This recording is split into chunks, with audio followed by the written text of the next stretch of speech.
Hey, Dave Melenda here, Positive Polarity Podcast. Hope things are going awesome for you. I got a really easy question on the surface, but then it gets really tough once you think about it. So I'm going to ask you a question. Is there an area in your life right now that you're looking for a breakthrough in? And I asked myself that question. I said, nah, I'm good. So then I'm like, ooh, I better think and sit on this for a little while because I actually found somebody that's an eighth degree black belt as well. So I can't wise off to this guy. So I'm honored to be hanging out with Chris Natzke. How are you today, sir? I'm doing great, Dave. How are you? I'm well. You are the creator of Black Belt Leadership Speaking and Coaching. So, how in the world does all this mix together? Breakthroughs, black belts. I got a ton of questions. So, All first of all, right. fill me in on what Black Belt Leadership Speaking and Coaching is. Yeah, absolutely. Well, thanks. And thanks so much for having me. As you stated there, I'm an eighth degree black belt. I was also a former national taekwondo champion. I won a title in 1999. And I've been a martial artist my whole life. But as I started moving into my own growth and expansion, personal and spiritual development, et cetera, really found that I had a knack for speaking. In fact, when I owned a martial arts school for 17 years, that's really how I promoted it and was into, again, a lot of personal development in my own work. And then also bringing that to my martial arts school and thought, boy, I'd really like to make a grander difference, a bigger difference than just inside my martial arts school. And so the principles that I have been living and teaching for going on 50 years now in the martial arts are the same things that I do in my speaking. So I use martial arts as a metaphor for helping people find their purposeful vision in their life, how they can break through obstacles, and so they can really lean into living a life of service. Wow, that's awesome. So, you started martial arts at 10. Did you get I like your did. ass whooped or something when you were a Yeah, kid? Because that was I probably me, did. the smart ass little kid that I Yeah. was. So, I've had that asked before. It's interesting. I started back in September of 73. And the reason I started, and Dave, I think you and I are around the same age, there was a yep. TV show when we were growing up called Kung Fu. Oh, yeah. David Carradine, Yep. and Kwai If Chang you could Caine, and steal this grasshopper from my, or no, if you can steal this the what from my pebble. hand, what was it? That's right, the pebble from my hand. Pebble from Exactly. my hand. Yep. Yes, yeah. And so he was grasshopper when he was growing up. So I started watching this TV show. I just came totally enamored with it. I begged my mom to let me go to my first class, and I can remember like it was yesterday. I just fell in love instantly. Felt like I came home, That's so and cool. so it's been a journey ever since. So, and I've never met an eighth degree black belt, so I'm honored again to be hanging out with you today, Chris. How high up does it go? I mean, is there a ceiling for this, or where do you continue on? Yeah, they're in the martial art of Taekwondo, which is what my main martial art that I study and train in. There are 9 degrees of black belt. Okay. Yeah, there are 9 degrees of black belt. And then when you are you working towards your ninth right now? Well, sure. I think I'm always working that way. One of the things that's really neat within the martial arts is it's not just about the physical component, as many of us already know, right? And if you take those 9 degrees of black belt and you break them up in thirds, the first, second, and third degree are mostly the fighters, right? And then when you move to fourth, fifth, and sixth, you become the teacher. And Okay. then seventh, eighth, and ninth, you become the philosopher. So Ah, I'd like to think that's the place I'm at in my life now. well, that's cool. Well, so I want to kind of circle back around then, Chris, to that question because, in prepping for today, I saw that you talked a lot about, breakthroughs and things. And, for the people listening, I mean, sometimes they're simple breakthroughs, right? But sometimes they're pretty complicated and they're life changing, life altering. So help us understand some of the, if I'm struggling with something, I can't get past something, I'm always stuck in something. I mean, again, it's different for a bunch of people. And I hate using examples because then it kind of really narrows people's mind. But I'm curious on your end if there were specific things that you were able to break through, just to kind of give us a sense of what, Sure. what sort of things you had to encounter in this. Yeah. Oh my gosh. Well, boy, there's a lot in those questions there, Dave. You know, That's how we do it around here. Sorry, buddy. that's right. Well, breakthroughs, I think you said something very astute, is that many times we think that breakthroughs have to be this incredibly monumental shift that we have in our lives. And Right. sometimes they are. But I think most of our biggest breakthroughs come by piling one breakthrough, a smaller breakthrough on top of another, Sure. right? And then all of a Yep. sudden we get to that tipping point. And I'm a firm believer that any breakthrough that we have, even though we may experience it on the outside, it's something we experience on the inside first. And that might be with just a simple choice that we're going to make a change in our life, right? We Okay. all we move into our families, we're born into our families. We really have no choice as to the types of families that we're born into and the things that we're exposed to as children. But as we grow up, regardless of our circumstances, we have the opportunity to make choices. And that idea of breakthrough could, again, be something very monumental where we decide to make a major change in our life. Or it could be, I'm just going to change this behavior. And when I do that, it's going to lead to this. And it's like they oftentimes say, it took me 15 years to become an overnight sensation, right? It isn't, Right. everyone Yep. always sees, oh my gosh, this person had this amazing career, this amazing breakthrough. They don't see what they did in the years prior to that. So Sure. it's really about a steady idea and those small incremental movements leading to breakthrough results. Okay. So I use the word course correction. Yeah. And Yeah. so what I think of, and I think, like I told you before, I live in Milwaukee. You were born and raised out in this area of the world. So, if you jump on an airplane from Wisconsin and you want to head out to California, they put in, especially specifically San Diego, will say, they put in a specific flight path in there. And once you're airborne, if you decide, that if the pilot decides that he wants to do a 2 or 3 degree course correction, I mean, you can't even feel it up in the air. You can't even sense anything. But oddly enough, you end up at LAX, which is a painful 2.5 hour drive, right, from LAX down to San Diego. And so I like to help people kind of visualize that, to think that these are just really small, a lot of times they're small course corrections. Exactly. And I think about making a change, and I want to bring it into a business perspective. So Yeah. what are some changes, some course corrections that you see that some of your clients encounter, when you're helping them along with this?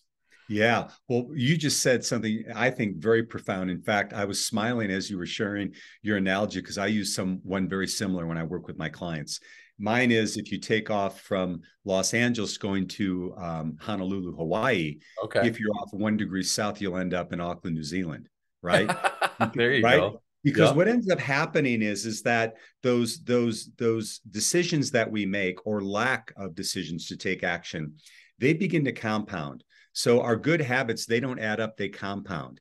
And when I'm working with people, one of the first things I do is many times people will come and they'll say things on the outside aren't looking right. Right. They aren't showing up the way that he or she want them to show up. But I'll always tell them the changes that we have, they start from inside of ourselves.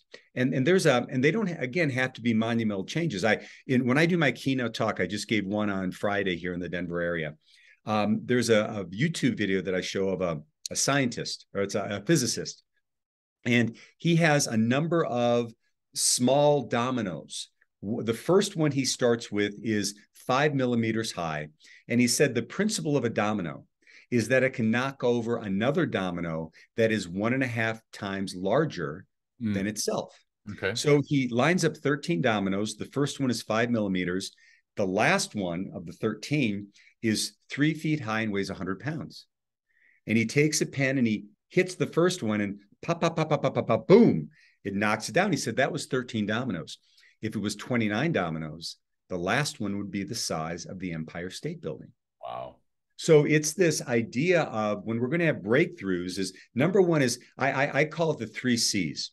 Number one is you do need, I believe, to clarify your vision. What is it that you want? And not just because it's something you think you can make a lot of money in or that you're going to get prestige. And Sure. that's all. Those are nice things. It's what's going to make you come alive, right? And then after that is to, after you've clarified your vision, is to create a plan. And what I always do with my folks is I make sure that it's something that is realistic and something that they can start gaining momentum in. So in martial arts, we have the belt system, right? Right. So you don't show up as a white belt and 2 weeks later show up as a black belt. You go for 3-4 years, but you have these incremental steps in between that are achievable goals. And then finally, after that, it really just is about consistent action. The most successful people that I've known in my life are the ones that just kept showing up. Sure. Right? They just kept showing up. Yeah. So clarify your vision, create a plan, and consistent action. Right. I mean, it sounds so simple. I was expecting something way more complex to add a fourth C, but I love that it's simple, because I'm guessing the harder it is, the less likely we're going to do it, right? Most people won't do things sustainably if they are super difficult and or they're not in love with it. So think about someone who wants to release weight, and they're given this exercise regime that they just can't stand. And they might do it for a week or two, but after a while they'll just stop because they can't keep themselves going. But let's say they found out that they love biking and they just love to get on a bike and ride. Well, they're going to do that because it's consistent with something inside of them. And that's how we make changes. We find something that we love. It doesn't mean that those things we love are always easy, right? Sure. But it's something that we're going to continue, we're going to be able to commit to. And again, we take consistent action over that period of time, which leads to breakthrough results. So, and which is awesome. I mean, that's really, I think that's so simple and yet so powerful. So thank you for sharing that. I think some people get kind of sideswiped or messed up by the word vision, because it feels like it has to be some, like I got to spend a month, figuring it out, and I got to go and do all these exercises and gymnastics. I mean, I'm just thinking from a business perspective, could a simple vision, or could you clarify a vision about improving customer experience, let's say? Absolutely. Absolutely, you could. And I think that our best visions come when we're not trying to have them. Okay. You know what I'm saying? Yeah. When we're not sitting down and going, vision, vision, vision, what do I want? I always loved the story about Thomas Edison, who, before he died, I think had the world record for the number of patents that he had with the United States government. And they said every day what he would do is he would go fishing. And so what he would do is break during lunch, he would go down to this pond and he would throw the line in and he'd begin watching the bobber. The thing that nobody really knew until later is he never baited the hook. So all he was doing was watching the bobber, and he was in this semi-dream state. And that's where all these inventions came.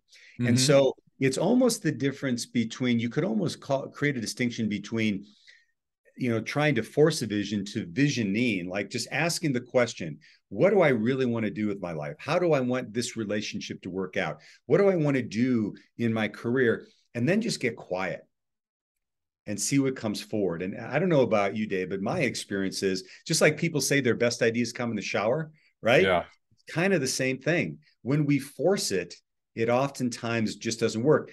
Right. It's the same thing in martial arts. If I'm working with somebody and my technique isn't working that day for whatever reason, it's probably not going to benefit me to just keep pushing the same technique. I'm going to have to adapt a little bit. Yeah. One of the favorite quotes I heard from 2020 during the pandemic was to be stubborn in our goals, but flexible in our methods. Sure. And so where do we have the opportunity to do that, particularly with our vision? What does that look like? Yeah. Well, and I think that's so easy to get sideswiped right there, and then we never go anywhere because we don't even start with a vision. We try and make it so complicated. There's enough complication in life the way it is, Chris, So okay. if I'm looking at my business and I, as a coach, I just ask people a simple question. If there's one thing right now that you could do better, what would it be? Yes. And absolutely. It's not a multiple choice question. It's an open-ended, you fill in the blank. And then whatever that is, again, I just happen to use customer experience. If you're in a situation where you're not necessarily offering a good customer experience, what a great goal is to work on, improving it. And then you have to clarify that. And I'm assuming you're trying to make it as specific as possible so that you Yeah. can determine if success happens? Yeah, I think so. I think that it's very powerful for us to allow ourselves to dream and have a vision, right? And because generally what will happen is we'll begin to see, when we get clear on our vision, we'll begin to see opportunities for it to come to fruition. The example that I like to use is if you've ever wanted a new car, right? And you get very specific on the make and the model, et cetera, et cetera. And if you notice that whether either right after you purchase it or if you're in that modality of wanting to purchase it, you start seeing more of them on the road. Sure. And if you don't see them in the road, you see them in advertisements and whatever. And I've come to learn it's called what's called the reticular activating system of the brain. Okay. And so the brain can only process so many bits of information, and we have literally millions of bits coming at us every second. So we have to be able to filter that down. So what I find is that when I can get clear on that vision, now it may happen very differently than what I'm expecting, but when I'm focused on where I want to go and then taking the next right step and then the next right step, what we'll do is we'll oftentimes see opportunities pop up that lead us to our goal. So reticular, say that again. It's called the reticular activating system. So let me give you an example. I share with audiences often. I never really knew about this when I was growing up, but now that I look back, when I was a senior in college, I went to Northwestern University. I played football there, go Cats. And I got married to my high school So sweetheart. wait a minute. Does that mean you're not a Badger fan now? I'm sorry. Does that disqualify me? Oh my gosh. Wait a minute here. You were born and raised in Wisconsin, so I just assumed you're a Wisconsin Badger. You know what? They didn't even recruit me, but I went and played for Northwestern for 4 years. So I have plenty of friends that I get to razz. Oh no, I'm so sorry for you. Yeah. So that concludes today's interview. Thank you. Oh my God. So anyway, I'm playing football at Northwestern. I'm a senior. I got married and I went home one lunch to have, lunch with my new bride. And she gave me news that would change my life forever. She said, guess what? We're going to be parents. Oh, congrats. So I was 21 at the time. I'm like, yeah, I'm going to be a dad. Followed very closely by, oh my God, right? I'm going to be a dad. Yep. And when I left that day, Dave, what do you think I saw everywhere when I was walking to class? Oh, baby stuff. Baby. See, everyone says babies. Not me. It was pregnant ladies, man. They were like waddling all over the place. It was like a spaceship came down and they're going to take over the planet. But the thing of it is when I reflect on that moment, they were probably always there before. Sure. It wasn't like somebody opened up a bus and like a whole bunch of them walked out. But my consciousness wasn't in alliance with it. So I wasn't seeing it.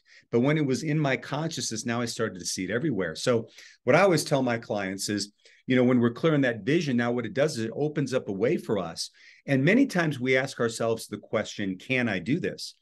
But I always like to turn that around just a little bit and encourage people to say, how can I do this? Mm-hmm. Because when we ask that empowering question, our brain gets into creative mode and we start to see areas that we can really take advantage of to make that a reality. So can I versus how can I? Yeah, no, how can I versus can I? Yeah. Because, the analogy that I use is, like, let's say you're being chased by a wild pack of wolves and you're trying to outrun them and you come upon this like cliff. It's probably like on a 10% angle. So, but it's going to be a difficult climb. When you get to that edge and you've got the wolves chasing, you don't say, can I do this? Yeah. You start thinking, how do I do this? Because it's the way you're going to be alive. So I think that I've often heard it said that the power of our life is in direct proportion to the quality of questions we ask ourselves. So how can we ask those different questions when we're visioning for what we want? Yeah. And I think if you can get past the vision part, Chris, then I think then you have a much better chance, because I guess, like I said, I see a lot of people get stuck there. Yes. Because there's visions and there's so many different, there's a company vision, there's a personal vision, there's all this stuff. There's vision boards, there's just everything. Yeah. And it's like, oh my gosh, this is so hard. I'm going to return this call. Totally. I'm going to go do something else. Right. Exactly. And, because I think what we do is as you said, we try to complicate the vision. And sometimes the best visions are the simplest, right? Yeah. And then we focus so much on, well, how am I going to get there?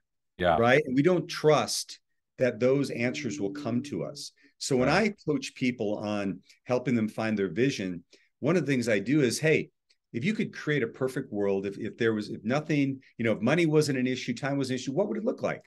Because I had one of my coaches challenge me one time, and he said, Chris, if you're going to fantasize, you might as well win. Yeah, right.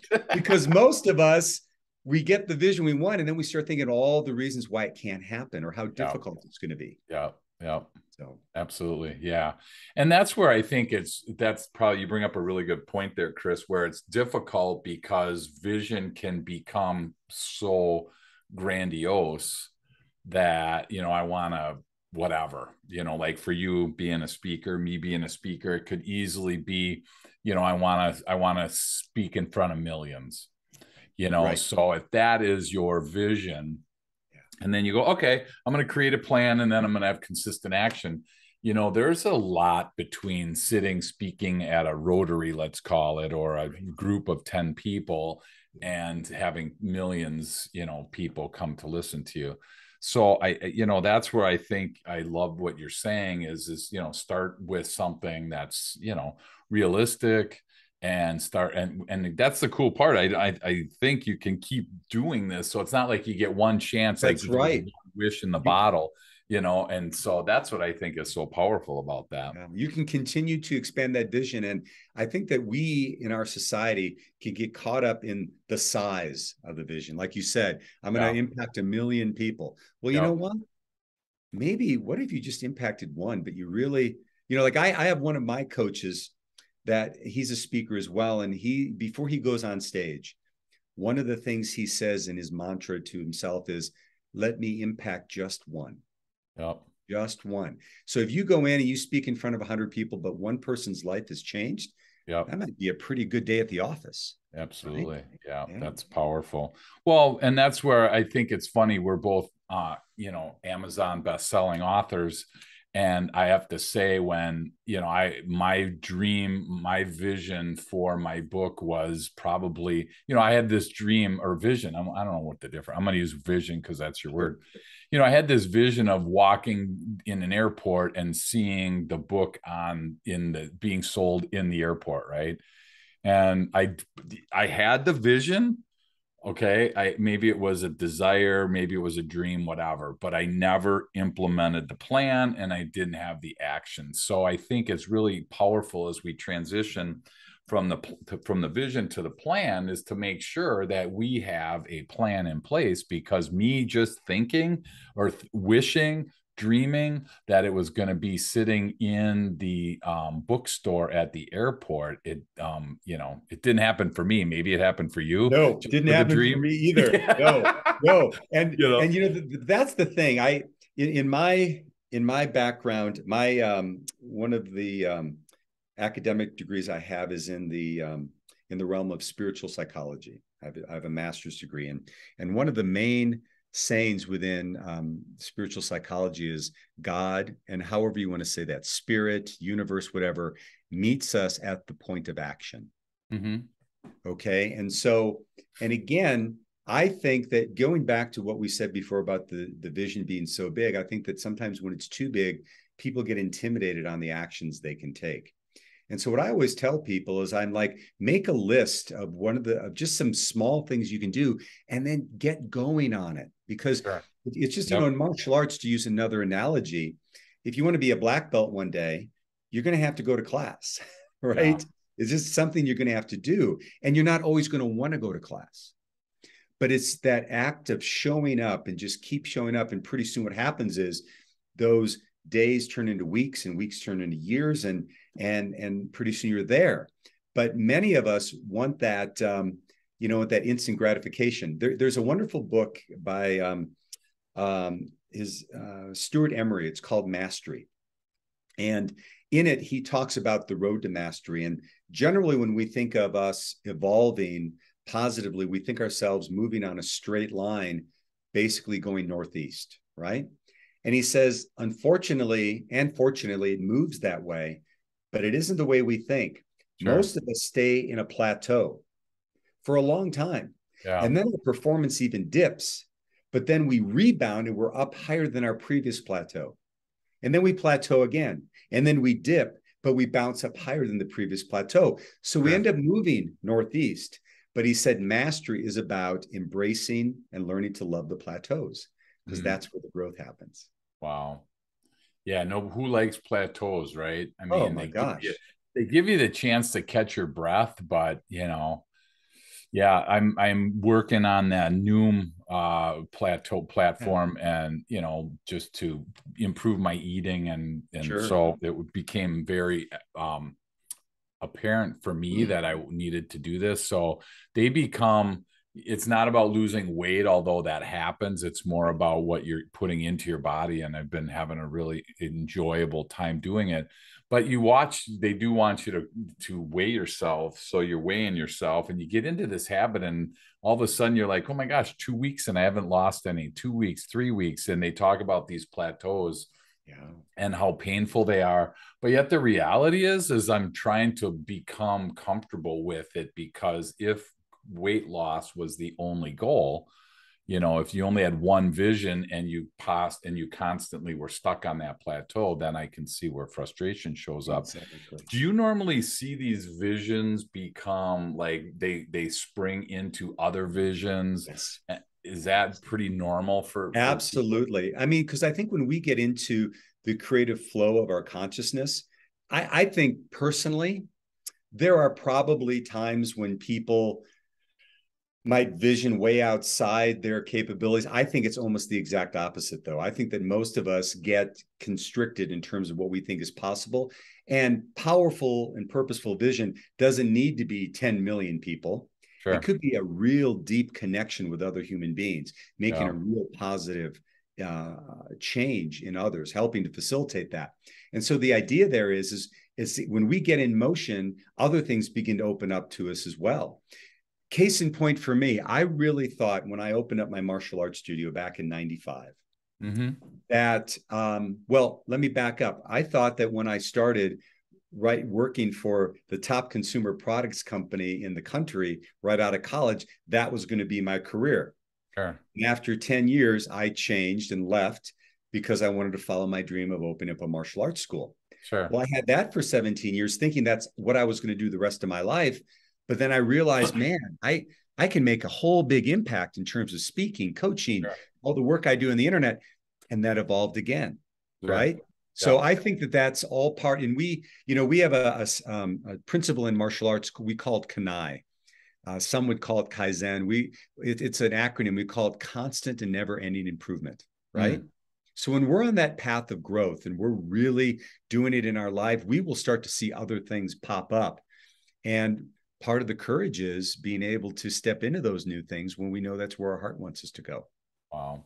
Well, and the weird thing about growth is that it kind of hints at the fact that you're in a spot where you don't want to be, or your improvement means there's some negative there. And there's a lot of times where people don't want to acknowledge that in whatever that is. I mean, to go back to our customer experience example, our customer experience, if it was awesome, we wouldn't have it as a dream or a goal or, a vision, because it would already be there.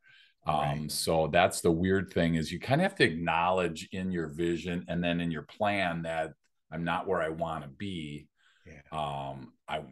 There's a spot that I want to get to, and some people struggle with that. And they do. And one thing I would add, this has been my experience in both times when I have made major shifts in my career. I wasn't in a place where I absolutely hated where I was.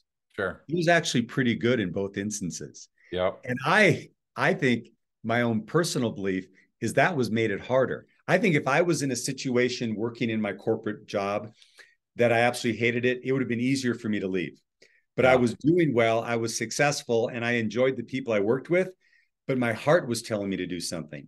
Then I had my martial arts school, which I thought, I'm going to do this the rest of my life. I've been dreaming about this since I was 11 years old. Sure. And all of a sudden, something's saying, no, there's something more, right? Yeah. And that made it so difficult, Dave. It probably took me 3 years to finally even start taking action, sure, even though I knew I should have. Yeah. So But I just, I want to just share that with your listeners is it's okay to be in a good spot and still want to change. Right. It's okay. Yeah, no, absolutely. And we talk a lot about that, kind of that transition from corporate America to a lot of people jump into business on their own. And so some people do it overnight, some people it takes years. So what was your journey like? Because there's listeners right now, Chris, that are in that spot that are like, man, I want to own my own X, fill in the Yeah, blank, right? I want to own my absolutely. own coaching. I I want love to own. sharing this story only So go ahead. because I always say to entrepreneurs, being an entrepreneur, well, being an entrepreneur for me is probably one of the greatest personal development courses you'll ever take. Number one, Yep. right? Because you can't hide. And when I'm speaking, particularly when I'm speaking to entrepreneurs, and I say, would you agree with me that when you made that change, it not only was the most exciting time in your life, it was also the most petrifying time in your life, right? I think both of those things can be true. Sure. What I ended up doing is I was having this calling of wanting to open up my martial arts school. In fact, one very pivotal moment was I was at the time when I was working for this consumer products company, I was calling on the third largest grocery chain in the country, and we were having an annual business review. And I just got done giving my portion of it, and the CEO was there, the CIO was there, the president of the company. And it was in Boise, Idaho. And I sat down thinking, oh, when does my flight leave back for Denver? Because I got to teach Taekwondo tonight. So that's when I knew I was probably in the wrong place. So what I did was, I started a martial art program at my son's grade school, 3 nights a week, with this idea that maybe within a year I would make the transition. Sure. So I go to one of the parents, one of their students' parents, hears that this is what my vision is, and she's a real estate agent, and she says, "Well, Chris, tell you what, if you want to do this within a year, you need to start looking at commercial property now." Okay, so this is April. Yeah. Start looking. Dave, by July, I had signed a lease. And November, I had moved in. There you go. And it was, but here's the point, at least my experience. When we are on purpose, when we are following our heart, when we are in our, for lack of a better term, our dharma, our purpose, things happen fast. And for me, it was like happening so fast. I'm like, oh my gosh. But now I look back at it, and it was absolutely necessary for me to have the growth that I was meant to have. That's awesome. And we do a ton of work with the personality profile tool called DISC. And so there are people listening right now, Chris, that really are more methodical in their thinking. They don't rush into decisions, so that's why I love hearing the story on, people's journey from corporate America, so to speak, to entrepreneurship, because there's no right or wrong. That journey is based on your individual styles and your needs. So, that's why I wrote Growing on Purpose, because I love on purpose. And, Chris said it's on purpose. It might just take you a lot longer by design. Don't feel bad if it takes you that long. I mean, I know 10 years ago now, I sold my company. We had 22 people on my team and 10 million in annual sales. And I sold my business, and it was on a Tuesday, and I look around, I'm like, what am I going to do now?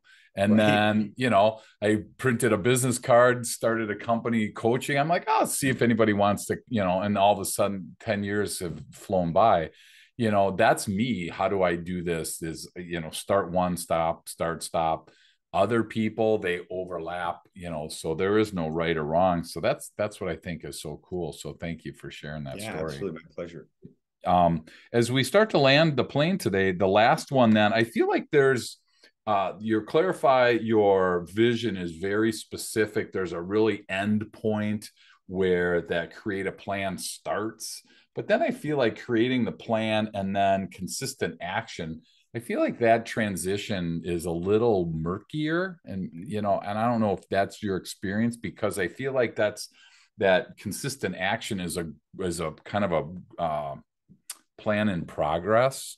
So Mhm. I'm just curious if I'm looking at that right, or if there is a very specific, okay, day one, day three, day Oh, five. I see what you're saying. No, it's definitely going to be fluid based on the Okay, situation.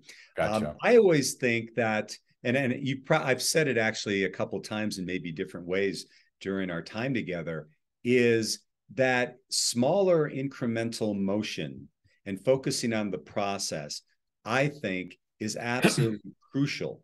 And because I saw it with people do it for years in martial arts, right? I mean, they had to just take consistent action to get their black belt. I think to date, I have over 1,500 students that I've promoted to black belt. And I Wow. can think of only two, Dave. The first day I met them, they had basically every skill set necessary to be a black belt: focus, concentration, Sure. flexibility, all those things. Only two. Now, one got their fourth degree black belt, one got their second degree black belt with me, but the other 1,498 didn't. Yeah, They had to just keep showing up. sure. And one of the things that I always tell people, and as a coach, I'm sure that you will agree with this as well, is that consistent action can be difficult to maintain and establish and maintain on our own. Yeah, And having someone, a yeah. coach that can help us, a success coach, if you will, to help us through is super important. And my one little spin on that is, within the coaching world, I know that you know this, Dave, is we talk a lot about the idea of accountability, okay? Hmm. Which I think is a super, super important concept. However, I like to change that word around a little bit, is to find someone who can hold you capable Mm, versus accountable. sure. Because now when you're being held capable, there's an underlying idea that I already have this greatness inside of me. I've said what I want to do and how I want to express it, and you're going to hold me capable to that standard. All right. Now, of course, Yep. comes in that tasks that you're going to commit to do and follow through, et cetera. But that ability to hold someone capable. Early in my martial arts career, I met my Taekwondo instructor, who literally is still right down the road from you in Brookfield, right? And very early in my career, one of the first times I trained with him, he looked me in the eye and he said, "I will make you a champion." Now, he may have said that to 100 other kids, but he said it Yeah, to me. sure. And something shifted inside of me that said, if he thinks I can have that, I Yeah, must be able to. He held me capable to that. And sure. so I just think it's super important to make sure that you find someone that will hold you accountable, but also at its very essence, hold you capable. Absolutely. And, just what you just said, think about that for the listener that is leading a team right now and the power of those words that changed Chris's life. I mean, I think we as leaders have such power in our words So much. and in our actions, but specifically in our words. I love when I hear somebody say, I believe in you. I love hearing somebody say, you got this, you can do this. As opposed to the opposite of, you'll never be able to do this, you'll never amount to anything. Those words to young kids, but anybody on the team, makes the difference of success versus failure. So Oh my I gosh. I hope. so agree with you. In fact, I have a whole story around that instance when my instructor said that to me. And I oftentimes, particularly when I'm speaking to teenagers, I'll say, he told me, "I will make you a champion." And Yeah, that's what I heard with my ears. yeah, But what my heart heard was, "I believe in you." yep, And for me, growing up as a kid with an alcoholic father who was in the home, but he really wasn't there, being able to show up, to have this guy that I viewed as my hero, yeah, this, Korean Superman, yep. just take the time and connect with me at that level, it was literally life changing. That's awesome. Yep. So if you walk away with nothing else from today, please at least consider an encouraging word to your team, encouraging word to your family, to your spouse, to your kids. Somewhere you run into somebody and you have the power to bring somebody up with your words or tear them down. I always enjoy and encourage people to build people up. So that's Absolutely. awesome. Two quick questions, and I'm going to let you go, Chris. Okay. What's Chris Natzke's tip of the week for Tip anyone of the listening? week. Let's see. Well, I have a weekly blog that I call the Mind of a Champion Tip of the Week. In fact, I'll be filming my next version here in about an hour. But Oh, great. last week's was the distinction between the question, asking yourself, are you a worrier or a warrior? Okay. And It's based on a premise from a book called The Worry Cure, where a guy named Dr. Robert Leahy brought a bunch of people together. And he said, what are you worried about happening in your life over the next month? And they detailed the list. And they came back a month later and found out that 85% of the things they worried about never happened. Wow. Now, most people, though, Dave, say, well, what about the other 15%, right? Yeah. but what they found out is that of that 15%, 79% of the 15% either happened and it wasn't as bad as they thought it would be, or they're actually glad it did because they learned from it. Gotcha. So 97% of the things we worry about either A, never happen, or we're actually glad when they do. So my question and my word of wisdom, if you will, for everyone out there is, what would you do in your life if you absolutely knew that fact to be true? What conversations would you have? What risks would you take? What plans would you make? What would you do with your life if you knew that to be true? That's fantastic. Yep. Are you a worrier or a warrior? What a great spot. So the last question is, Chris, is what's one thing that most people listening wouldn't know about you that you feel comfortable sharing? Oh, man. Well, I'm going to get a little vulnerable on this one. Sure. When I was going through my move from corporate America to my owning a business in the martial arts, I was so wrought with fear during that time. I was a sole provider of our family. We had 2 small boys at the time. That I literally had a breakdown. I literally had a breakdown. Now I got through it. Yeah. And in fact, now that I look at those 2-3 weeks when I was flat on my back in bed, those were some of the best growth times in my life, because I now had to look at life differently and have some faith that things are going to come out. And they came out better than I ever thought they would. I brought 50 students over to open up my martial arts school. Within a year, I had 200. Within 5, I had 500. And I was one of the largest schools in the country. But in that moment of all that despair and all that worry, you couldn't have convinced me to that. So I guess the reason I share that with everyone, you don't know that about me, but most people, when they hear me or they see me, think, like I'm bulletproof. There's the karate guy. There's nothing no, I lived it. I lived it. And all I can say is, if I got through it, you can get through it too. Absolutely. Wow. That's so cool. Well, I have to say, it is really an honor to hang out with an 8th degree black belt. You'll have to let us know when you hit the 9th. All right. And then we'll have another conversation.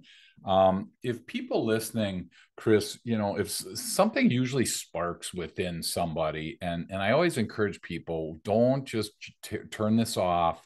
Don't just jump onto your next podcast, or don't just jump into your next activity. If there was something that really, is speaking to you right now, I just, do something with that. And if you don't know what to do, reach out to Chris. And what's the best way, Chris, for people, if they want to get in contact with you, what's the best way for people to do that? Yeah, thank you so much for asking. Yeah, the best way, simply go to my website, chrisnatzke.com. That's CHRIS, N as in Navy, ATZ as in zebra, KE, www.chrisnatzke.com.